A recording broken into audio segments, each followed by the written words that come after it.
Welcome back to Module 5, where we're talking about your weekly emails. Here in Lesson 3, we're going to kind of go into how to write great stories. This is really important, so I decided to create a whole separate lesson about writing good stories for your weekly emails.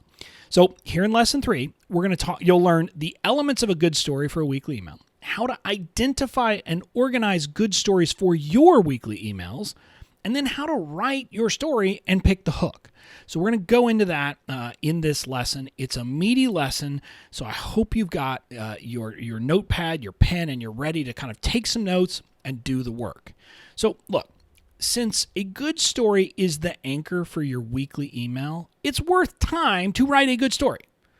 You should take the time to do this. And to really understand, how to write a great story, first you need to know what makes a great story. So the first thing we're going to talk about are the elements of a great story. And here we're talking about a great story for your weekly emails, because this really is the focus of where we are. You could apply these to stories for other emails, but we really are focused on your week in and week out content here. So that, I want you to understand, that's what we're talking about. Now, what I want you to understand is there's no one recipe for a great story. I can't simply tell you, use this Mad Lib style fill in the blank thing. You can't do that. But here are some guidelines to help you figure out the kinds of things that make for a good story. First, your story makes your point. In other words, whatever kind of the central or one of the central nuggets of your content that you're talking about in that week's content, or the lesson or tip that you're providing in that week's email, whatever kind of the core nugget of that is, well, the story you pick needs to actually make that point. It doesn't have to be something where it's like right on the head, and we'll talk about that in a second. But it needs to be something where you can kind of glean something from the facts to actually lead into whatever that core nugget or lesson is. So you can see how before you're going to pick a story in a given week, you really need to know kind of what is the nugget of wisdom from your content or from the tip or lesson you're going to provide in your email. Once you figure that out, you can say, okay, now I need a story that kind of leads into that and will help to make that point, that central concept. Not the whole thing, but that central concept. But here's the caveat. You don't actually want it to be a direct path. In other words, you don't want it to be kind of,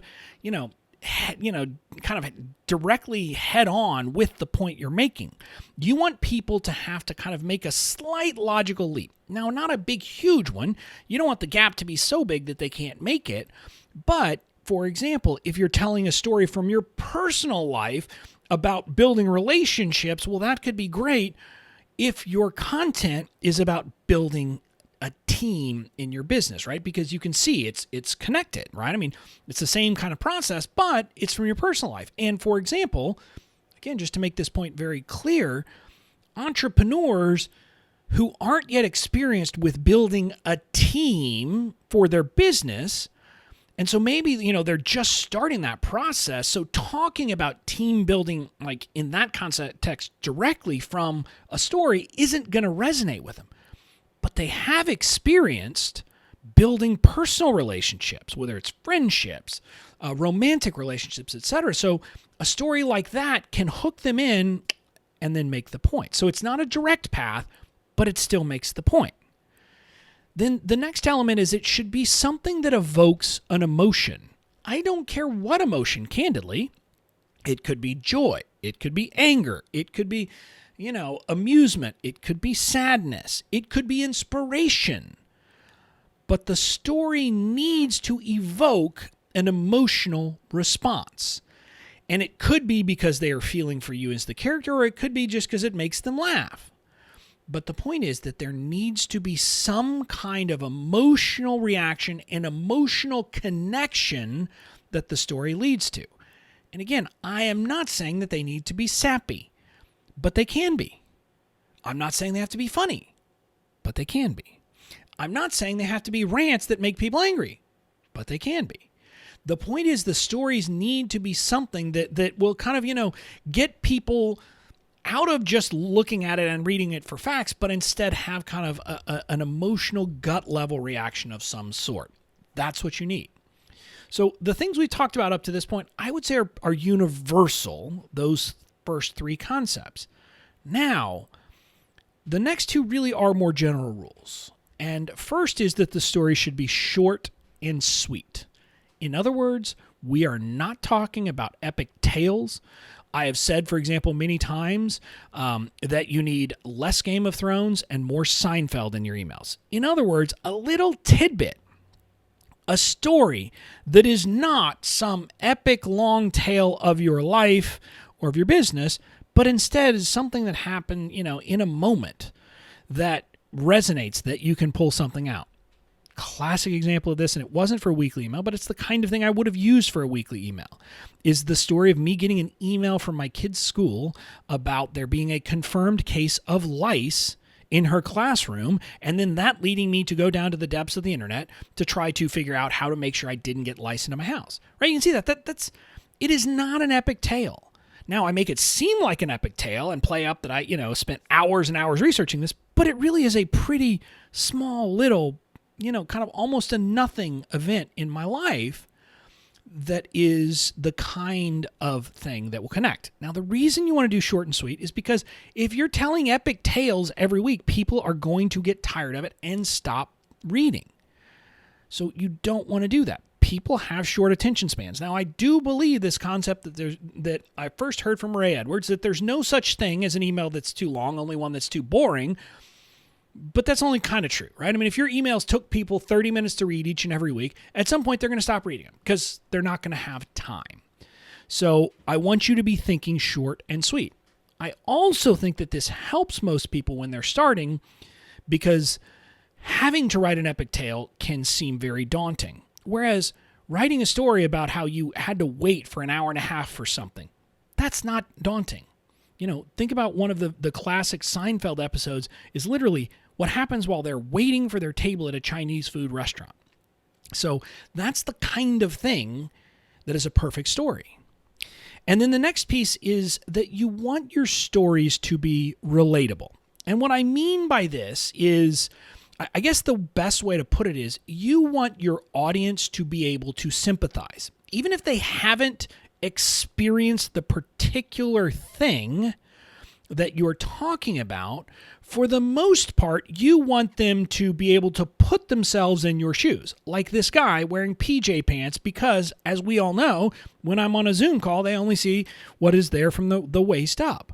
So it's kind of a relatable concept, but more importantly, you don't want to be talking about things that are so far beyond your audience's realm of possibility that they could never see themselves or put themselves in your shoes. So I want you to stress that. And again, a very simple example that I could make would be that, for example, let's say you teach people how to paint. Like you have a course about watercolor painting. Let's just pick that. And you're an expert at it. But your audience, you're teaching beginners or really early on people. Well, if you were constantly telling stories about how you're interacting with the best of the best and how you're doing these very intricate techniques and all that, your people can't relate to that because that's not where they are in their journey. Now, we can have some things that are aspirational, but we need people to have generally experienced it. And it's not just if you're further along in the journey.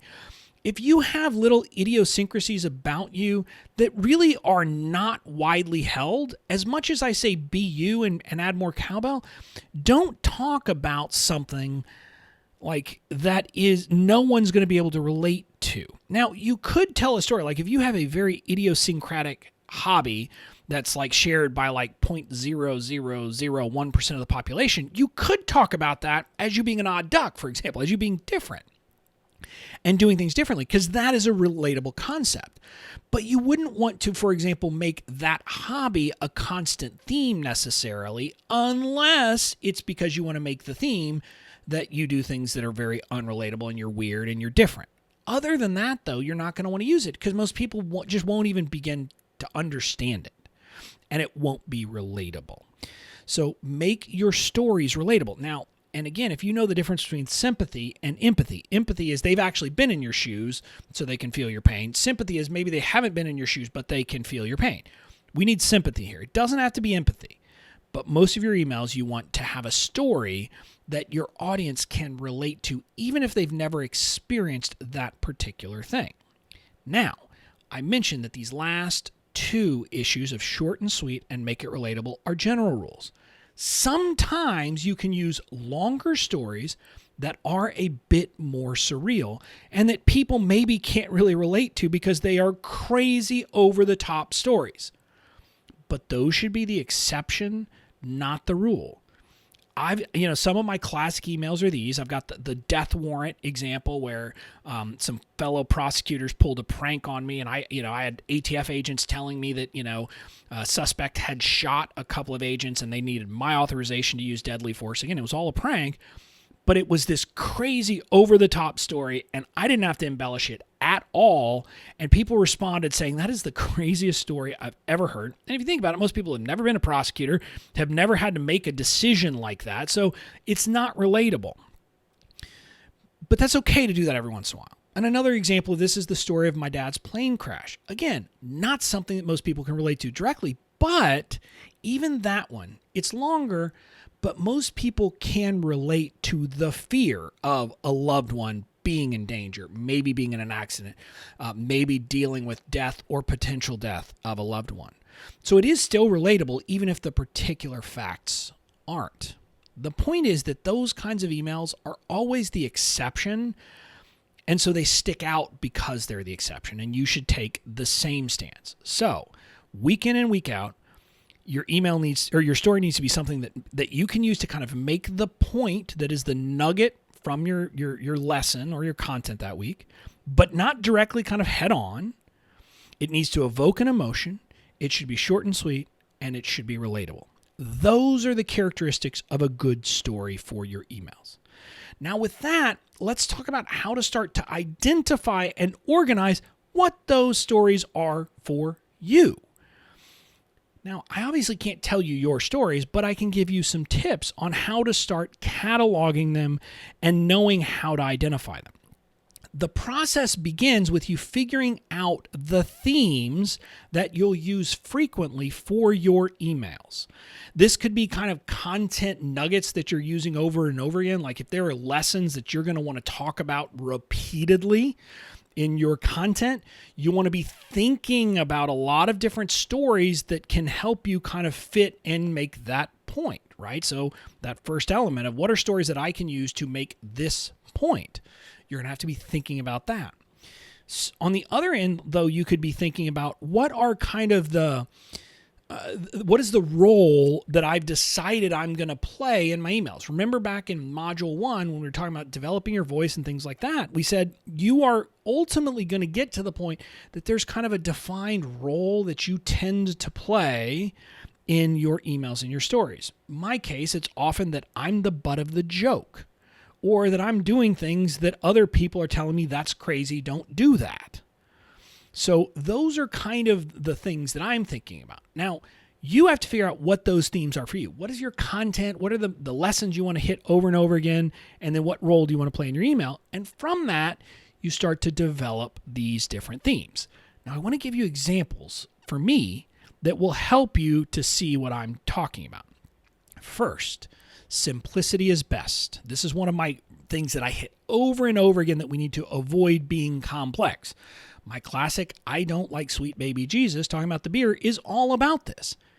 And it's basically me talking about how there's this beer that is an atrocity because it is crazy complicated and it loses all the beauty of beer, which is that beer is simple and yet very wonderful. So again, that's an example of a simplicity is best. So I'm constantly looking for examples of where keeping it simple is better than getting complicated. In my life, in my business, everywhere, because I want to have this whole collection of stories to tell. Rebellion. This is another theme I talk about where I break the rules all the time. So I'm thinking about places where in my personal life am I not following the conventional wisdom and it's working out? Where am I doing that in business? And all these things, I want to bring those so that I constantly have kind of this group of stories I can tell. Another theme is about the impersonal, about how people are doing things in an impersonal way, and it rubs me the wrong way. Because like I talk about, hey, you got to tailor your message and don't, just cold pitch people and things like that. Because I talk about that a lot. And I talk about cultivating connection and that. And so having the impersonal stories, how I get these ridiculous cold pitches for things on a regular basis, those are helpful stories for me to have to make the point. Then, jokes at my expense. Because part of the role, if you see my emails, is often that my team and my wife are kind of rolling their eyes at me and saying, this guy is nuts, what is he doing? And so because of that, I'm constantly looking for stories that I can use to kind of make that point to fit in with that general kind of theme that I tell quite a bit. So those are some examples. You're going to have to figure out what your themes are and start collecting them. So now it's time to take action. Go identify the themes you'll use frequently to start collecting and organizing your stories. Now, over time, you'll get to the point that, there's a few themes that you're going to use the most. For now, having more themes isn't a problem until it gets to the point that it becomes daunting and you're not going to do it. So let's say come up with somewhere between 5 and 7 themes is probably the sweet spot, so that you can start organizing stories into those themes and looking for stories that fit those themes. Now, one thing you could do is go back, if you're a content creator, and look at, say, the last 10 pieces of content you've created and say, what is the kind of the central nugget? How can I come up with, a small number of, if you will, like nuggets of wisdom out of that content that I could then use a common couple of different themes of stories to link in. So that's one way to do it. But also think about the voice for your emails, the lesson way back in Module 1 where we talked about this, and really think that through. And what themes of stories do you need to collect to fit into that role? So that's what you need to do now. Now let's talk about how you actually collect and organize. Now what I want to tell you is with practice, you're going to be able to pick a great story on the spot as you write an email. That's how I do it now, because realistically, I can now, I know what I want to get across with the central concept, and I'm like, okay, what email or what's the story I want to tell? Boom, I got it, done. But I want you to understand, that was not natural to me. That only came with practice because I've really been honing this skill. And you too, if you really practice, you can get to the point that this will seem natural, especially to people on the outside, but it won't be up front. So I just want you to know that. So until then, what you should do is create a story journal to collect your story ideas. Literally, have a place where you catalog the different ideas. And you can do this a couple of different ways. One, you could use a physical journal. Like if you are a physical journal type of person, have a physical journal. Again, just have something with you so that when something occurs to you, you can make a note. But for most of us, that's probably not realistic because, I don't know about you, but I have my journal with me periodically, but, not all the time. This is where a phone app can be great. Like if you use an iPhone, just literally use the Notes app. Have a note that is all about story ideas, and you just dump them in there. And then maybe you go put them in a computer or somewhere else later, but just have something so that, if you're out and a story comes to you, you just open up your phone, open up the Notes app, write it down quickly so that you have it. The point of this really is just to start cataloging. Now, again, the purpose of the journal is not to write the story. So I don't want you to worry about, I've got to write this story on my Notes app. No. Simply write the idea in the theme it covers. Like, again, it would be as simple as, me saying, sweet baby Jesus, keep it simple. And that would be enough to jog my memory.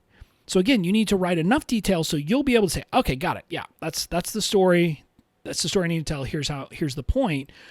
And then you'll have that in your repository. Again, how you organize it from there is up to you.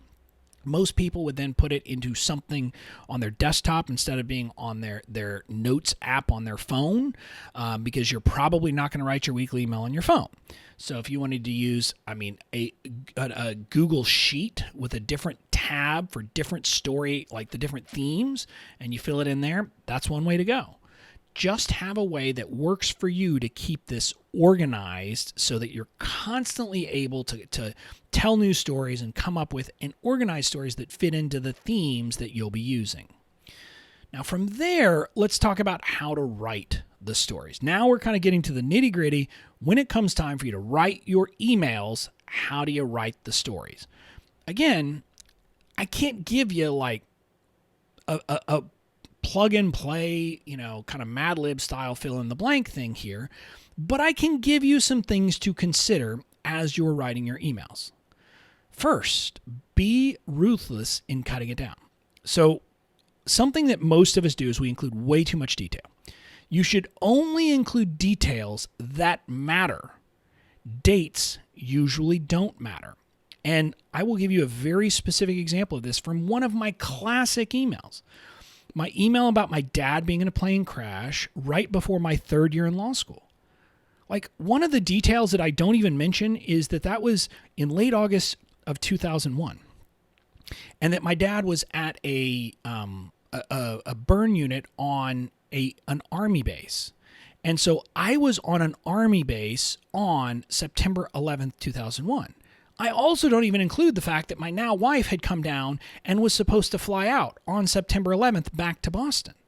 None of that is in that email. Those are interesting facts about the story as an entire story. But you know what? They don't contribute to the point I was trying to make there of we will sometimes have to make hard decisions in our business and keep pushing forward when things aren't perfect. And because of that, those emails or those details did not go into that email. So you need to be ruthless about cutting out details that don't matter. And I use dates as an example because often dates are things that people include, like they'll say last Thursday. And again, that's not a big deal if you just say last Thursday. But people will put dates and things like that really just don't move things forward. Cut them out. Be ruthless because again, you're going to want to kind of, short and sweet. So the more of these details that you cut out that don't matter, the more you're able to do that. You also want to use punchy language and alternate short and long sentences.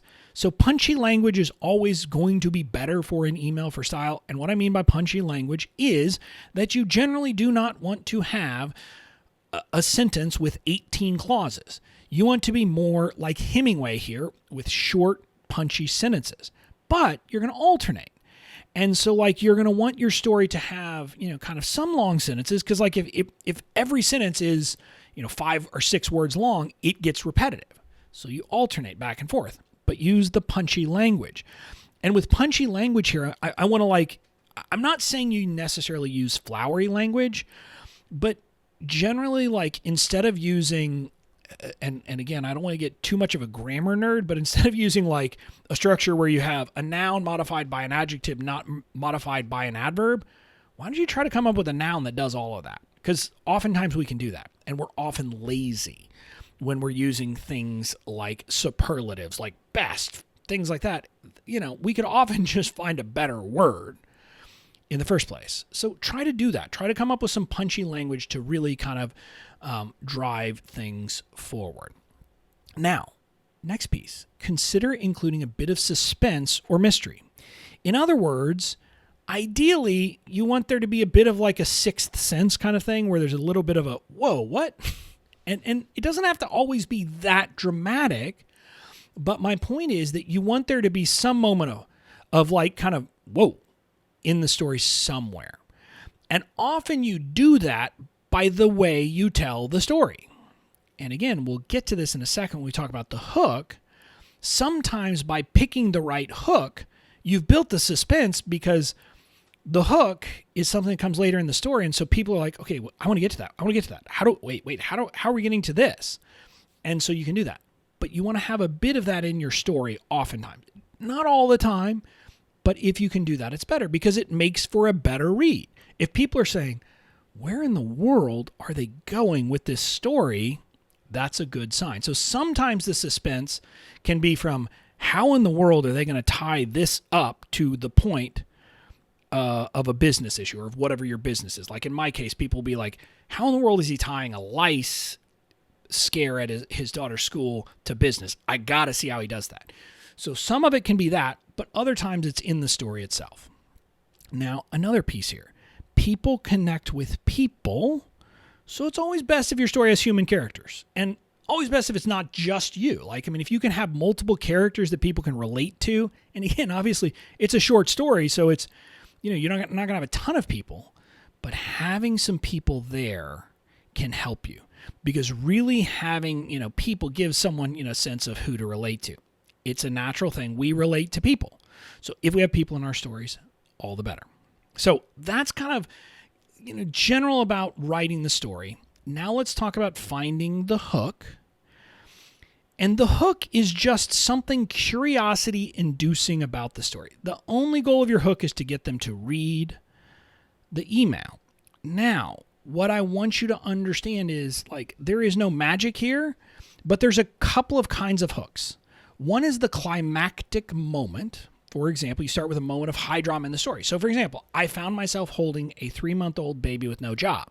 That was the hook for one of my early origin stories about how I tell this story about how I left my old law firm because I made a classic entrepreneurial mistake. And so if you think about it, people would be like, wait a minute, this guy's a Harvard Law grad. How in the world did he find himself holding a 3-month-old baby with no job? I don't want to be in that position. I better read this story. So that's kind of a climactic moment. Now, something you notice here is when you pick a hook that is like a moment in the story, often it is something that comes almost at the end. Like if you know storytelling, your climactic moment is right before, I think they call it the denouement, but like the very end piece. So you're going to want to pick something that happens normally lower down in your story. Again, if you think about it, that builds in the mystery and the suspense, because as they're reading the story, they're wanting to know, how do we get from where we are right now to that moment he talked about already? So that's an example. The other is a shock statement. Basically, get them interested with something that's off the wall. My "I don't like sweet baby Jesus" subject line is an example of this. If you use a shock statement, you generally have to diffuse it right away so that people don't get too mad at you. But either one of those can work depending on the story you're telling. So that's the two kinds of hooks. Just remember that the hook serves one purpose: get them to read the story. So if your hook does that, you've done your job. So the key lesson takeaway is that stories don't have to be fancy epic tales. They just need to be told with intention. And when you do that, your story-based emails and your weekly emails will get really good, and people will get addicted to them. And that, I'm going to tell you again, is what I said when we were starting this module, is where the magic happens. So that's it for this module. In the next module, we're going to be talking about promo sequences. So we're going to talk about how to craft promo emails that convert, when to send promo emails to increase conversions, and how to apply what we've already learned to your promo emails. I'll see you in the next module.